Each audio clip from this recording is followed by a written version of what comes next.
Nessuno versa vino nuovo in otri vecchi. È una espressione che riassume la novità, la vita nuova dello Spirito che Gesù è venuto a portare in chi lo accoglie.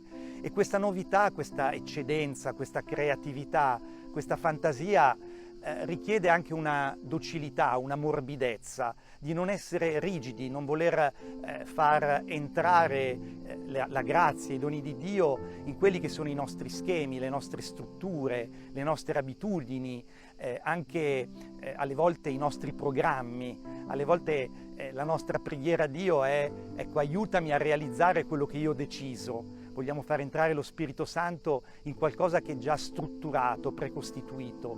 C'è invece un'eccedenza, appunto, una creatività, una novità che sempre lo Spirito porta. È vero che il fiume ha bisogno di un alveo, di argini per arrivare a destinazione, ma è anche vero che il fiume ha una forza propria che gli permette di scavare l'alveo da sé.